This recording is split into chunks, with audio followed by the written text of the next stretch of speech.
aqui, nessa mensagem aqui, do versículo 13, né, Mateus 16, capítulo 16, verso 13, fala sobre a confissão de Pedro. E no versículo 13 diz o seguinte, veja bem, irmão.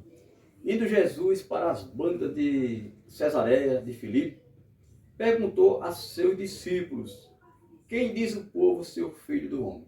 Veja bem a pergunta, né? Ele perguntou aos discípulos, né? O que é que o povo diz a respeito do filho do homem? Ele fez as perguntas no sentido geral, no sentido do povo, né? O que é que o povo diz a meu respeito, né? Aí, no versículo 14, os discípulos respondem. Eles responderam. Uns dizem que tu és João Batista, né?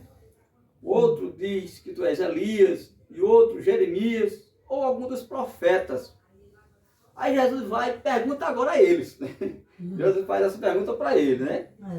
Mas vós, continuou ele, quem dizeis que eu sou? Respondendo Simão Pedro, disse, tu és o Cristo, o Filho do Deus vivo. Amém, louvado seja o nosso Deus Todo-Poderoso. Amém. Amados, essa pergunta que Jesus fez, a primeira pergunta, foi no sentido, no terreno geral, né? Ele perguntou no sentido de todas as pessoas. O que é que as pessoas falam a meu respeito? Né? E cada um deu uma posição, né? Cada um deu uma palavra. Um disse que tu és profeta, Elias, né? Jeremias. Aí depois ele volta no sentido pessoal, no campo pessoal, nosso. Quem é Jesus para mim? Quem é Jesus para você, irmão? Quem é Jesus? Aí Pedro vai e responde, né? Deus responde através de Pedro, né? Pelo Espírito Santo. Ele diz, mas vós continuou, quem dizes que eu sou? Tu és o Cristo, o Filho do Deus vivo. Versículo 17, então Jesus lhe afirmou, bem-aventurado és Simão Barjona, porque não foi carne e sangue quem te o revelou, mas meu Pai que está no céu. Também eu te digo que tu és Pedro, e sobre esta pedra edificarei a minha igreja, e as portas do inferno não prevalecerão contra ela. Amados, nós temos que aprender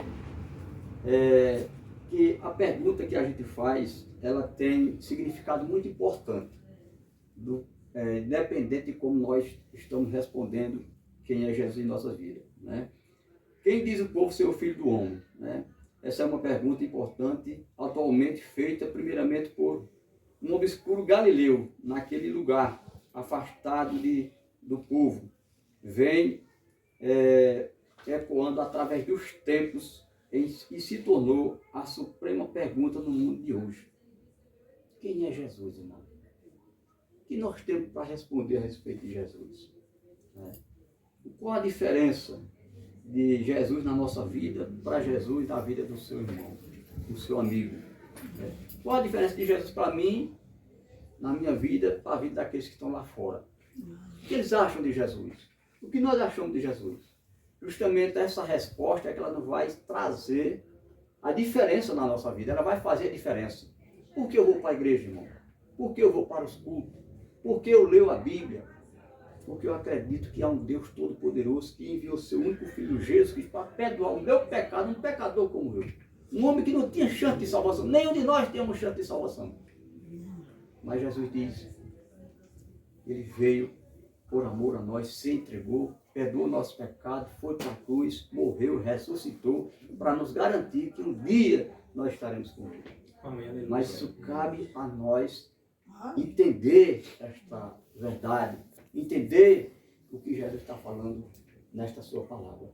Porque, amados, quando nós vemos essa pergunta no sentido geral, no sentido do mundo, essa pergunta ecoa até hoje. Essa pergunta ela é feita até hoje.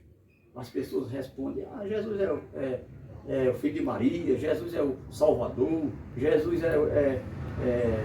tem aqueles que até nós vemos na Bíblia, né, que é um mito. Outro diz que Jesus é um falso profeta, como os homens da lei falavam, né?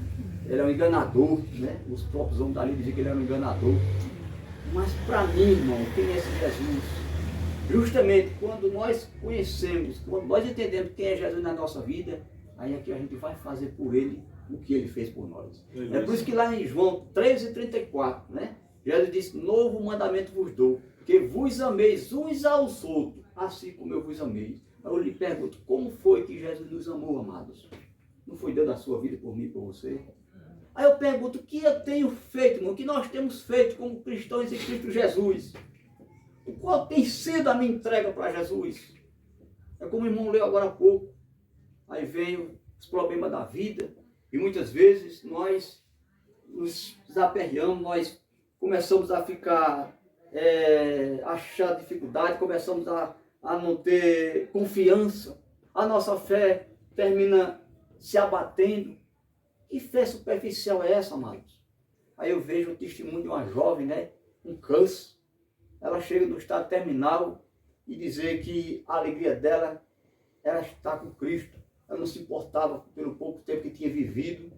Estava chegando o tempo, ela disse que não sabia se era 2 meses, 4 meses ou 6 meses, deram no máximo 6 meses, mas ela já estava com 2 e disse que estava feliz.